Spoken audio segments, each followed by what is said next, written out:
Welcome, IT changemakers, to the DEX Show with Tim Flower and Tom McGraw. Let's get into it. Hello, changemakers.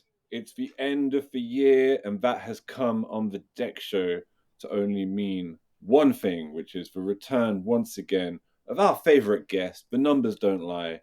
Geoffrey Wright from Mondelez. Geoff, it's lovely to see you. How are you doing? Living the dream. I want to retire. Living the dream. Jeff's like the house band for the show.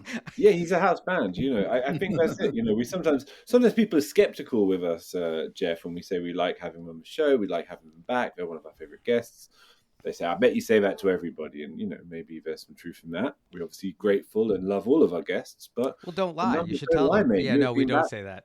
4, 5 times, you know, I don't know how many times, you know, you're never mind AI replacing us all. I think Geoffrey Wright's going to replace me. I hope so. Yes, I hope so. I want you to retire. I want everybody to just. I'll retire before you. I'm going to try. I think this is our third end of year wrap up together, Geoff. Isn't that nice? It's not. Is it really? It doesn't feel like Christmas. Wow. It doesn't feel like the end of the year unless we do this to me now. This is part of my own personal end of year ritual. I don't know about you guys. We need to go back and see how accurate you were in the other 2 years. It's about the kind of the forecast. No, don't do that. We'll never turn around. No, we use these shows to review the preceding year. So we don't take that's true. predictions with Geoff. We find out what just happened and what it meant. That's the I saw some of the comments from, I think it was a year ago or 2 years. They were like Jeff Radamus. They were like no. Right. Like he knew about the robots. You're like the Simpsons predicting the future. That's right. He knew about Trump. He knew about Biden. He knew about everybody. Indeed. Well, let's find out then what next year has in store. No, we won't. We'll find out what the year just went by was like, what it meant, what it was like for you, Geoff, what our thoughts and reflections on it are, what Tim's reflections on it are. It's going to be a great conversation. But let's just say, first of all, Geoff, let's just find out, first of all, how are you? How's the year been? How would you put it in a nutshell on a personal, professional level? What would you give it out of 10? Give us a quick once over the shoulder. It's a 10. It's a 10. My life is great. The people around me are great. I think that's more of I try my best to keep the people that I truly appreciate around me and the people that I don't away from me. Like you guys, I don't mind being around you. I appreciate people that. You know, I appreciate good human beings that I believe genuinely try to produce something positive on planet Earth. You know, I'm asked often, what do I consider a good friend? And I had a great conversation with a good friend of mine from the Air Force, and I said, you know, the best of friends, right? The best of friends, your best friend. If you were stranded on an island, right, would not eat you. That's how that is how it boils down for me. But also that same person would help you and you'd help each other make the best of it. And I often find that my tour of duty with every company, with the people that I know, that's what it is. You're there and you want to do that tour of duty to say, we're going to do something good together. And unfortunately, there are some people that don't have that mindset. Yeah, it's true enough. And what about you, Tim? How would you nutshell 2023? Putting you on the spot. I think 23 was, I'll use one word, transition. 23 felt like we're kind of out of the pandemic and everybody's getting back to real world stuff, right? Travel, meeting in the office, getting out to dinner. I transitioned professionally from a really great role at NextThink, but it wasn't my sweet spot, and transitioned now into doing this full time, the podcast, the books, the evangelism stuff. So great transition. I moved into my house in June, into a different state. So transition there. New granddaughter in January, transition there. It was a year of lots of changes for me. Sounds awesome. Very Tim. cool year. Good for That's you, a very man. Cool year, Tim. Yeah, for sure. Actually, it's quite funny, Geoff. We were so I opened my laptop this morning. And I get like a Teams from Tim, and it's like, where are you? Or what's going on today? And I was like, what the hell is Tim doing up at like 5 a.m. in the morning or whatever, Teamsing me? And then I realized he's in London. He'd mentioned it in passing, as it were, and he's actually and I totally forgot about it. But we are both recording from London. We're live in London, but in different. We are live in Oh, London. how We're on the cool. same side of the ocean. Right. Yeah. But we're gonna see together each other virtually. later this week in person. Maybe do some recording there. But we are both in London, a very kind of wintry and grey London, as it should be, I think, this time of year. How But, nice that you guys are in the same time zone. Now, Tim, what did you do? You took a cruise ship from PA? What did you? It was a rowboat. I needed the exercise, so I used the rowboat and made it over here in about a week. Excellent. That's and you got the place in PA, right? Is that where you were? That's awesome. That's awesome. Yeah, out in the woods. You get a busy travel week like this. You get into the city. It's you get into lots of chaos and excitement, and then I can fly home and listen to the birds and the crickets. Excellent. Yeah, there's something about being in the middle of nowhere. It's nice. Yeah. Very nice. Right, Jeffrey. You and I last spoke. We did a show where Tim couldn't make it about the middle of the year, I think. And we kind of expressly focused on AI, which unsurprisingly has been a focus of the show, of the industry, of many industries this year, and very legitimately so, even though Tim gets a little upset whenever we mention it. He feels a little bit of a cliche. But we can't deny it. It's been the AI year, the year of AI. And, back then, Geoff, you were kind of getting your hands dirty with it. You'd rolled up your sleeves. You jumped in with both feet. And I, in terms of from that point, middle of the year to this point now, what have been the main developments in your utilization of it, or in your thoughts or reflections upon it as a space? It's a great question. I mean, December was ChatGPT. I can't believe it was just a year ago that ChatGPT was like. I mean, I remember around the holiday. I remember it was right around Christmas, because we're all in that tech space. Yeah. So we all heard the buzz about ChatGPT. Most, ordinary Joe, ordinary Sam, Bob, Samantha, whoever that was, that they had no idea. It was like, oh, I hear there's like, a couple, some kind of robot thing on the internet.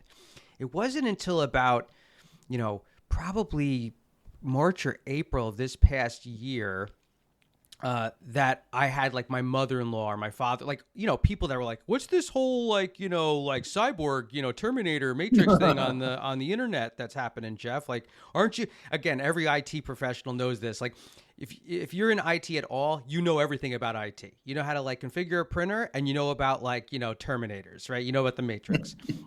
But people were like, oh, what is this? And I was like, well, it's a large language model. And, because I own the chatbot here, I kind of understand. I was kind of in the mix. I'm like, this is kind of cool. It's like a supercharging it. You're plugging in, data that will, predict things to give you back.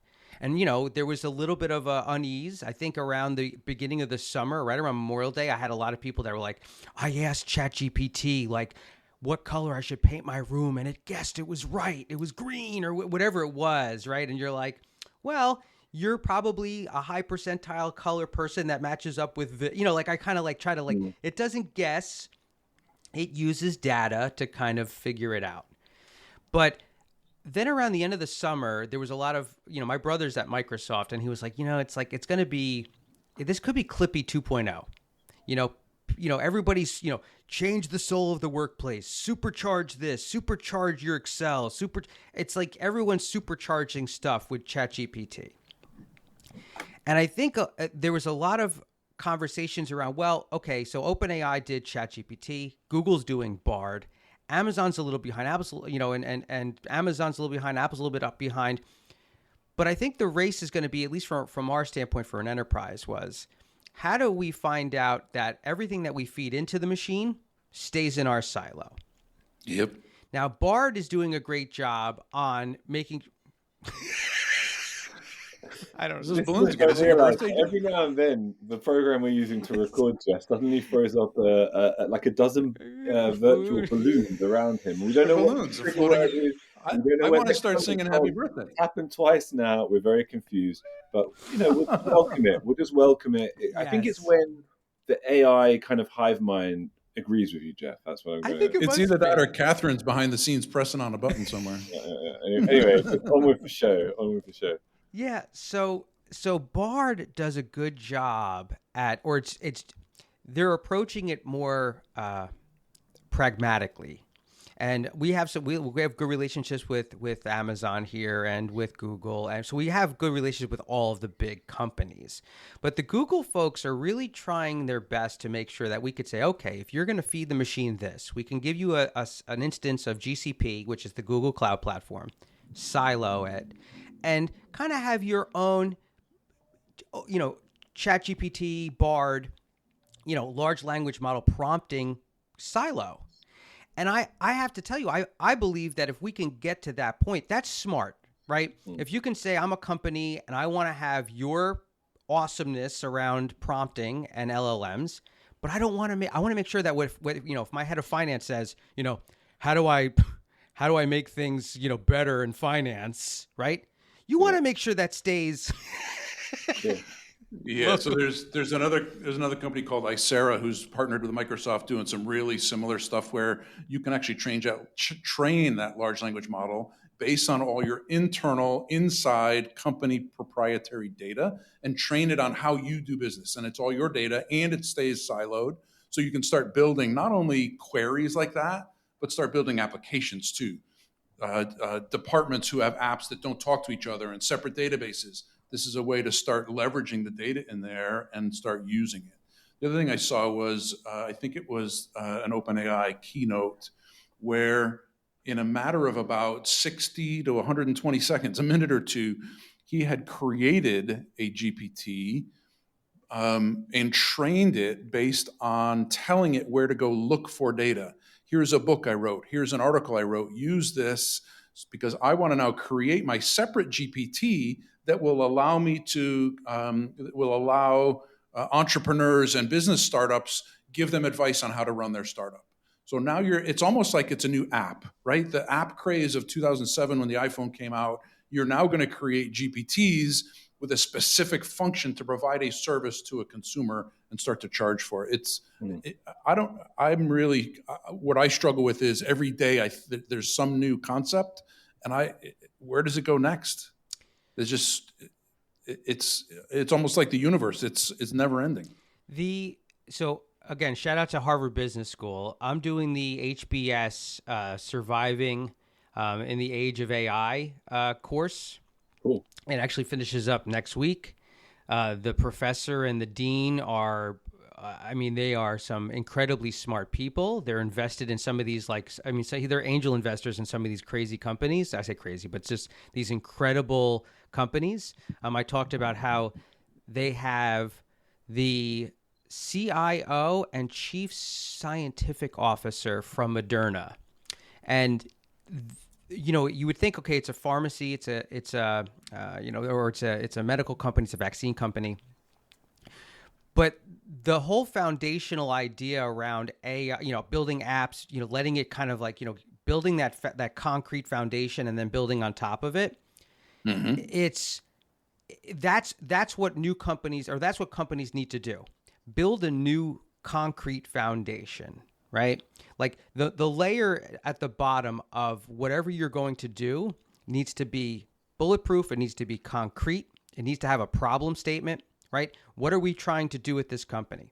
And the guy at Moderna talked about how, the technology behind all the new vaccines and therapeutics. So they're trying to do these treatments where you can, a vaccine is addressing a potential virus. Therapeutics are, kind of hey, my hip kind of hurts a little bit. How do we make it better type of thing? But he talked about how so many different companies were trying to make a new model for something, right? And he uses the example of Nokia and, all the old phone companies that would have, BlackBerry would have 7 models of phones. Mm-hmm. Nokia had 8 models of phones. And each one of those models of phones required you to have the app developer would have to do 7 versions, different screen sizes, different buttons, different this, different that. And he, of course, everyone talks about Apple. What did Apple do? One phone. That's it. And then they give everybody the open source. Here you go. This is it. This is your model, and this is how you have to work on it. And this is how you build on top of it. And I think that's what's going to change is we're going to start finding every company. More balloons. More balloons. Happy birthday. Oh my God, there you go. Sorry, I think it's like, yeah, there you go. There's like hand gestures. I don't know. So, It's a mystery. every company, we've been hearing this for a long time. Way before ChatGPT or any of this AI stuff. Every company is going to be, if they're not already, a software company or a technology company. And I've been hearing this for a long time, and they're like, oh, you think you make toilets? You think you make shower heads? You're going to be a technology company. Yeah. And a lot of those leaders were like, I make plumbing stuff. Why would I be an IT company? But those companies that embrace and say, no, I get it. We need to have a website. We need to have an app. We need to have all of these things to make sure we have customer engagement. The people that buy our plumbing stuff, they need to understand that we're here to support them at every touch point we can. So are you advocating for a toilet paper subscription service on an app? Could you imagine? I'll tell you what, during the pandemic, do you remember how hard it was to get toilet paper? You joked him. If you had that idea, right? I still have a stockpile. I don't need the app. I still stockpiled in my closet. The idea is, can you forecast that? If you were a guy right as the pandemic hit and said, you know what? If I'm monitoring my toilet, why can't I forecast it? Right. Let's bring us back out of the gutter. Yes, Geoff. yes. Bring us back. But the idea is, how do you change some of those thought leaders, right? And say, that are like, the super creative people that are trying to do what they do best, right? Make a new thing or bring about a change in a product, or we talk about at least at Mondelez, we talk about all the changing behaviors and diets, right? People like cookies, people like healthy stuff, right? I read that this was from the HBS school, the Wegovy and Ozempic, all of these GLP-1 antagonist drugs, right, that are helping people lose tremendous amounts of weight, right? Their weight loss could have a $1.7 trillion impact on the overall GDP. And you go, well, how is that even possible? Well, people start losing weight. They're not eating as much. Their habits change. It's a butterfly effect into a completely different realm. And the people that are on the other end of that to capture that behavior and to capture that, it's going to be, again, if we decided to get rid of toilet paper tomorrow, Tim, you'd be nailing it on your TP app. I'd be okay for a while.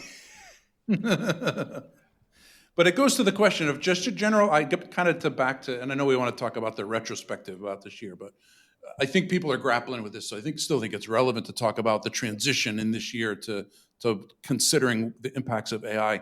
So you get on the bandwagon, you get on the technology craze, you internalize it, you make it part of your career, or you don't. What's the implication to a traditional IT worker, right? Somebody in end user compute. The listeners of this particular program are usually the techies. What does it mean for them? Do they need to start getting educated and get on? What's your thoughts about career progression for an IT guy right now? Is it a curse or is it a benefit? I mean, those that embrace it and try. I mean, start now. If you don't pay the $5 a month or $10 a month for GPT-4 and the better versions on OpenAI, if you're not using Bard, there's also one Khan. There's a institutional or there's an educational version of a chat GPT by some famous person. My doctor actually told me about it. And I was like, oh, really? Try it, do it, understand it. You know how many people I know that are L1 or L2 technicians, people that are probably, maybe in their 20s, just starting out, that haven't even tried it. They I'm like, oh, have you not gone to chat? Oh yeah, I heard about it. I have something on my phone. I'm like, really? Have you try? What would I try it for? I've had some people like, what would I try it for? Anything. Try it for anything. Yep. Ask it for recipes. Right? You're broke. Ask it for the top 10 blue chip stocks that have earned more than 10% over the past 3 years. Put $1 in those. There are people generating an entire business plan for their particular niche, and it helps them just bring it to market. There are so many things. I know. It's just, like I said, it's endless. I mean, the SEC is talking about a lot of different things around these LLMs. I mean, that's one of the reasons why I tell people, I'm like, have you asked ChatGPT about finance stuff, or like, how do you like plan a finance or 3-year or 5-year or whatever, if you have $5, $10, because that's the joke. I told my son, he's 14. I said, he's like, Dad, I'm like, I have like $1. I'm like, okay, what do you like? We give you this much, $20. So I give you $20 a month. I said, I'm not going to tell you. I want you to use Bard. And again, I want you to use them all. I said, don't just try Bard. Try ChatGPT. Ask it for what you could do to invest $20 a month, right? I said, I'll open up the form for it. And I said, I want you to do this. So already we did this in we did this in July. He's already made like 30+%. I mean, as we know, the market's been a little nutty, but he's made a couple $100. But of course he's like, well, can I cash it out now? And I'm like, no. I said, because these three, these are the ones that were selected. They had dividends. And he's like, yeah, but it's only like 10 cents. Okay. Well, imagine, I said, ask ChatGPT or Bard how much that would equate to when you're 55 years old. Mm-hmm. If it goes on that route. And he was like, Dad, oh my God, it could be like, $100,000. And I'm like, yeah. Yeah. I wish I started when I was 9. Right? Holy cow! Right? If you could, and I think that so he says, well, what problem am I trying to solve, Dad? I'm like, nice try. You gonna pull that one on me? You gonna ask me what problem you're trying to solve? I said, you're broke. You're broke. That's the problem you're trying to solve. I said, you're broke. And here's the great part. I said, some people that have invested in their teens, and like, you'll have a little bit of confidence around if you want to try something exciting and new you'll reduce that risk. Because my son's really big into, marine biology. He's going to like high school for some, for biotech, and he really loves that stuff. And I said, look, you may not be a millionaire in that space, but if you're happy and you love what you do, you also want to be able to say like, hey, next Friday, I'd like to have a steak. Or if you're a vegan, I don't know, whatever the vegan equivalent is. I got to be like, I want a vegan steak, a vake. That's what they call it. A vegan steak. Yeah, I don't even want to ask what that is. My brother is a full-blown, like fully voted for vegan, and he Thanksgiving's coming up, and we have some interesting things at the Thanksgiving table. Okay, like a tofurkey and some other stuff, which is just all types of. I mean, it's okay, and I understand it. And I respect it, and but like. My son last Thanksgiving, we got him a rotisserie chicken. He was eating it, and my brother's kids were like eyeballing my son, like, "Oh my God, that looks so good." Cool. And I'm like, "Guys, have some more tofurkey. Eat all the cranberry sauce." My nephew must have ate like 4 gallons of cranberry sauce. Man. But coming back to it, I tell people in the L1 and L2 space that are coming into it. Try it. If you haven't tried it, try it. If you're not sure what to do with it, you know what's funny? Ask it. Ask GPT, ask Bard, what can you help me with? And I guarantee you. I'm a level 2 desktop support technician. How can you help me? Yeah. What should I be focusing on? How can I what should I do in my career to make sure that I don't become irrelevant? It's so much more than Google changed the world, obviously, back in the browser search days, but this is revolutionary. That's what I'm excited and worried about, because when Google has, again, we all search in Google. Let's there's always those couple people that are like the 1%ers. I use DuckDuckGo. They're still over on Yahoo and I use DuckDuckGo, right? Like. Okay, I Bing it. I love people that are like, I'm a Bing man. I Bing it. And I'm like, no, you don't. But if Google... The only reason Bing comes up on my computer is because I haven't figured out how to change the default.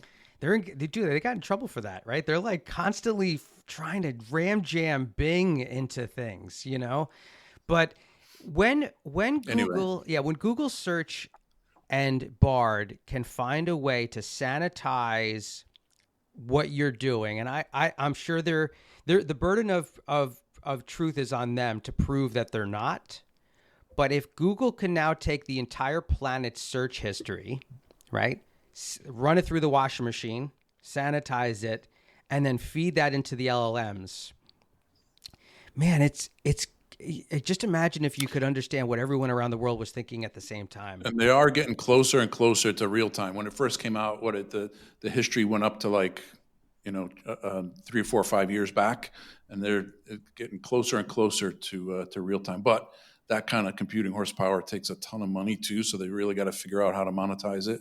I think the GPT apps are going to really be the place where that comes in. Well, let's talk about next thing. You're going to segue, Tim. That's a good segue. CPU power. How much carbon dioxide and greenhouse gases are we going to pump into this planet by using all of that compute? It's funny. My boss and some other folks are in London. They're going to be hanging out there for a little while, talking about the state of the union here, and they talked about NextThink, and they talked about how we're going to use it, and what are the big we're using engagement. And I actually said I think the most, again, I know we're a larger company, so we have probably that luxury maybe. But I talk about the greenhouse gases, the CO2 for compute. There is going to be, I'm not going to say nobody's watching this, but the amount of CPU power that it takes for these LLMs to run is, you can't even imagine. And all of the times that they're trying to pull and change the way that they're utilizing this. There's the deep rest state. I have a friend of mine that works for AWS, and he's like, why don't you use our green? We already have green packages that spins up and spins down and all this other stuff. I believe we're going to really be revving up with how we use CPUs and how much greenhouse gas really. It's going to be I believe it's going to be a point sooner, if not later, on how sustainable and how mature the model is for companies to go, wait a second, we need to figure out, I don't know, put them at the bottom of the ocean, right? Cooling these things is insane. NVIDIA, IBM has their quantum foam servers now and all this other stuff. They're cool, but boy, do they require a nuclear reactor to run these things. So I think the oceans are probably already getting too warm. I don't know if we want to say Jeffrey Wright said to put all our computers at the bottom of the ocean. Well, melt the polar ice caps. We have ChatGPT. Why do we need polar ice caps? If I say put PCs at the bottom of the ocean, it's not for the reason you think. It's because I want every computer at the bottom of the ocean. Problem solved. We fixed it. We fixed it. Yeah. No, but to answer it, so this particular show is kind of like Fight Club. The first rule of Fight Club is to not talk about Fight Club, but NextThink already has the ability to, our first entry into kind of the social responsibility and the economic impact was to calculate the cost of power when machines are turned on, and we can do that. But the bigger one is calculating that carbon footprint across your entire estate. And then I would argue the even bigger one now is with 10 to 15 million devices in our cloud, calculate that across all our customers. And where is end user compute really consuming the most? How do you as an individual customer stack up against other industries in terms of what carbon footprint you're either positively or negatively impacting? There's a ton of data that can be pulled. Do you guys do that in Infinity? Do you calculate across all the endpoints how you can? So tell me a little about, because I'm in that console pretty often. So pie, it's in my mind right now, it's kind of the pie in the sky. The first thing we're doing is we're doing it on an executable basis. So you can look across 15 million endpoints and see, is this version of the next app I'm going to roll out, are people doing better with it? Or is it crashing less? Is it crashing more? Is it consuming more memory? What are my risks in rolling out this executable based on what 15 million other endpoints have already done? So I almost have a virtual lab where I can start to assess impact of either what will be, or I just rolled out this version and I'm having a problem. Are others having a problem as well? So it leverages the community to help you manage. So the concept here is, and our product team may have already thought of it, is to look across all those endpoints and start to do it on a carbon footprint basis. Yeah, I've been asked the question of like, well, Geoff, okay, so we have PCs in a place of the world that uses like coal and peat, right? You guys in the UK use peat a lot, right? I think you guys are burning peat. Yeah, that's right. Peat fireplace. But the idea is, obviously, that's more impactful to the environment than some place in the world that uses cold fusion or like, has a nuclear reactor or whatever it is. So I've been asked like, hey, Geoff, can we target places around the world that may have a bigger impact? And I've told them as of now, I'm like, we can, but the calculation that we see for, at least in NextThink, right? So the calculation, if I say, okay, in this part of the world, how does it calculate the total cost of energy from an environmental standpoint, right? And I didn't know we could do that. If you're saying we can, I've spoke to some of your NextThink folks, and I haven't heard back. I mean, I understand it was building on the concept of that executable assessment across all 10 million endpoints. So I'm not going to tell you that we can do that today. It's more of a, hey, the data is there. You said, what's kind of next for NextThink? What could we potentially do with this kind of intelligence down the road? And that's one thing I would think we could investigate is how do we do that? Seriously, Geoff, like, NextThink's had a quite innovative 2023, a lot of new products. I know you're always very hands-on with innovation, whether it's flow or assist or just for the continuing development of Infinity. Where have you found value? Have you found value? Have you found anything dramatic Amplify. in what we rolled out this year? So Amplify, but I think Amplify was I think it was this year for sure. Was that this year, Amplify? Yeah, for sure. I met with you. So yeah, that's we're piloting as we speak. The L1 checklist that's in service now. It's great to have a little bit of a genie in the pocket of the L1 desk when somebody calls in or chats and says, "Hey, I'm having this issue." I mean, the L1 checklist was good, but now we have the ability to run some remote actions that if the hard drive is like some basic stuff. But again, that's, you're deflecting. It's, I have a problem, call the desk, it's fixed. Great, right? As soon as you go up that pyramid, it costs more money.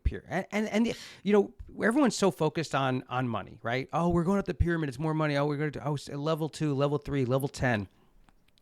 Again, thanks to NextThink, right? Really, I do owe at least the epiphany I had many years ago. The problem is not the cost, although it is ultimately, it's the cost of your employee being miserable. Yeah. And I think that was, you want to talk about what things happened during COVID and now so many younger folks, in their, teens, 20s, maybe even 30s. I think there was a rebaseline for many of what's really important. And what it means to work for a company that truly respects and appreciate what you do.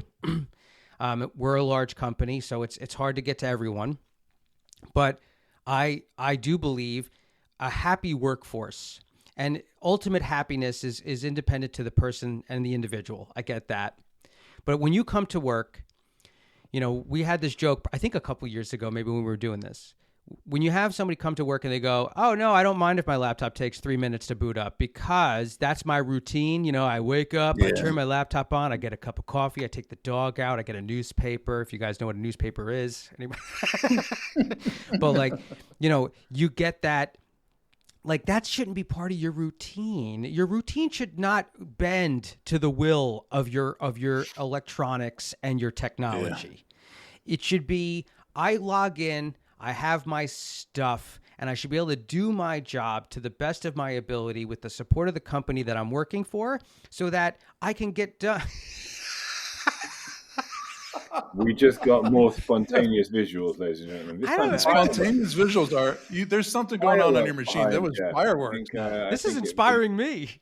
It was like, even Geoff, more passionate about what you just said there, Geoff. This is very. But it is.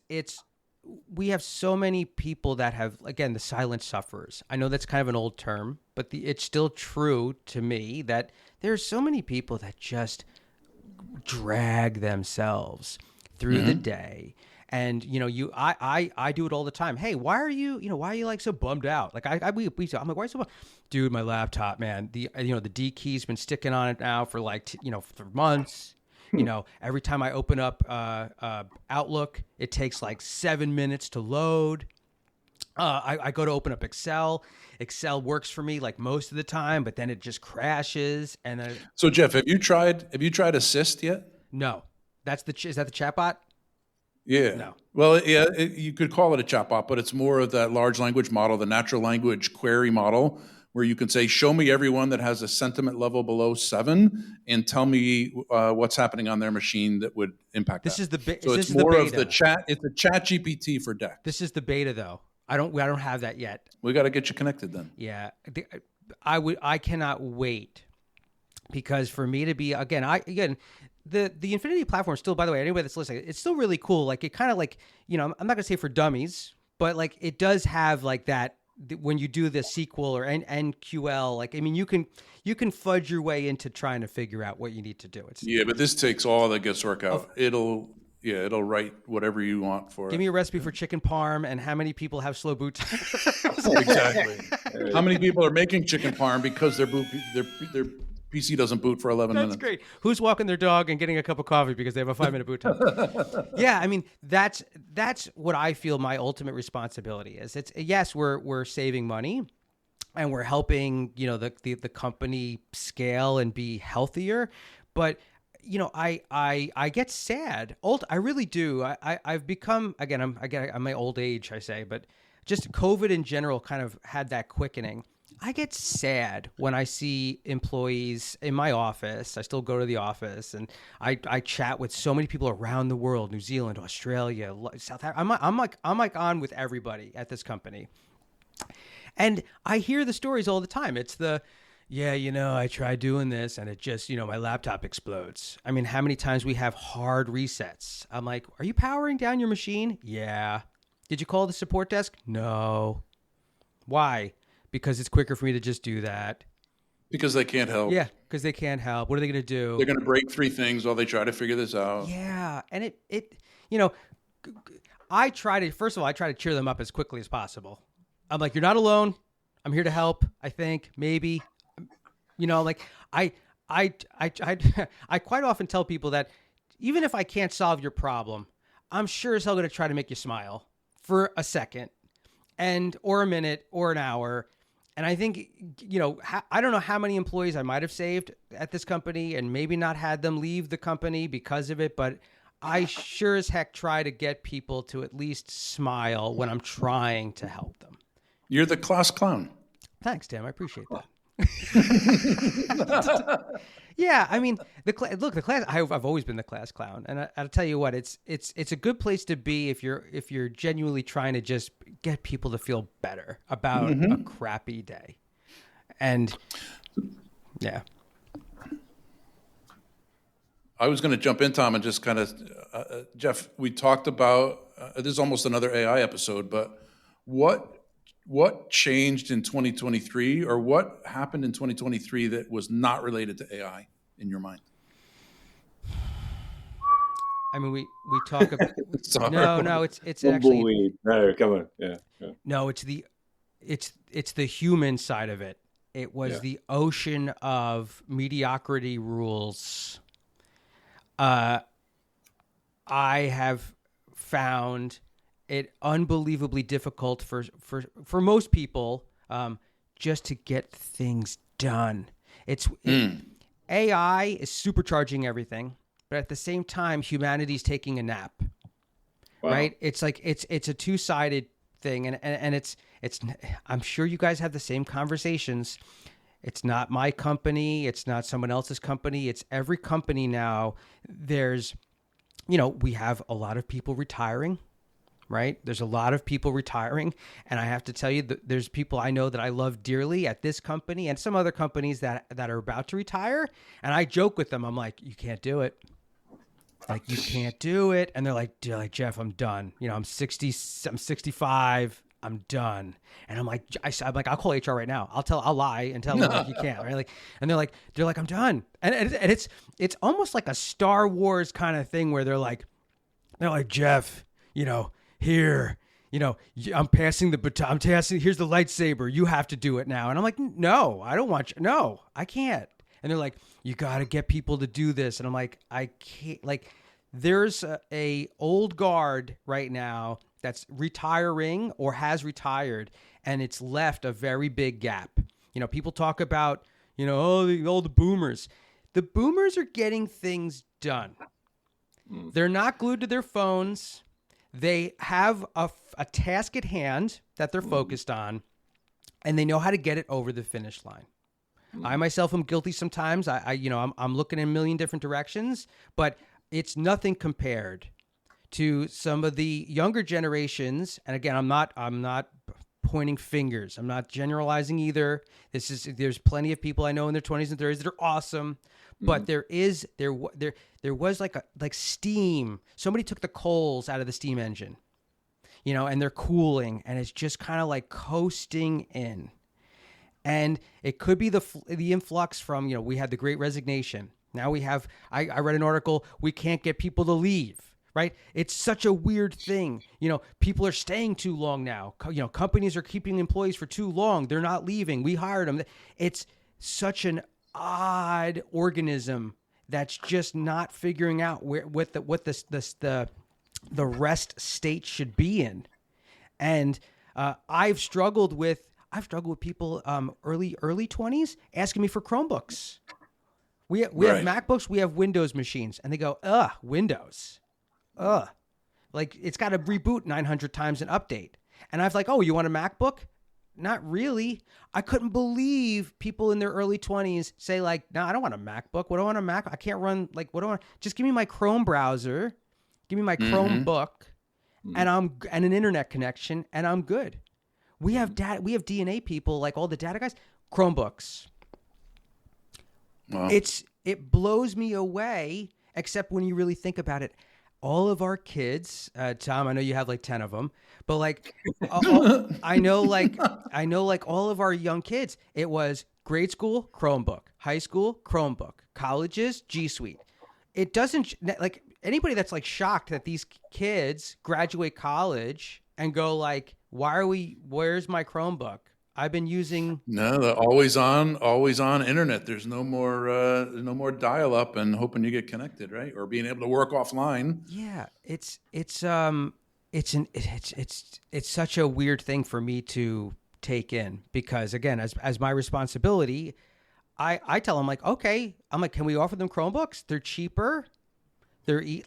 I'm like checking all the boxes. They're cheaper. They're easier. And it's like, well, no, I don't know if we could do that. We got to give them a HP workhorse. Give them that 500-pound laptop. And look, if anyone wants to hear more generational generalizations, they should check out one of our episodes a few, which was a great Jacob Morgan joining the show to say, just as Geoff was there, exactly what is wrong with young people today. We like to think we've got that. I didn't say anything was wrong with young people. I had that. You're paraphrasing. I said nothing was wrong with your words. I'm twisting your words. But look, their priorities have changed. You live up as ever to your promise, Geoff, of always bringing a smile, not just for a minute, not just for an hour, but many, many hours of your appearances on the DEX Show, and particularly loved having you back for this wonderful end of 2023 wrap up. Absolute pleasure to have you back on the show, and let's all hope AI hasn't replaced us all, and we can all gather together again to discuss. It's nearly on the verge of replacing us in 12 months' time, guys. It's been an absolute pleasure and a joy. Good stuff, Geoff. Yeah, happy New Year, guys. Happy holidays. You too. You too, man. You too. To make sure that you never miss an episode, subscribe to the show in Apple Podcasts, Spotify, or your favorite podcast player. And if you're listening on Apple Podcasts, make sure to leave a rating of the show. Just tap the number of stars you think the podcast deserves. If you'd like to learn more about how NextThink can help you improve your digital employee experience, head over to nextthink.com. Thank you so much for listening. Until next time.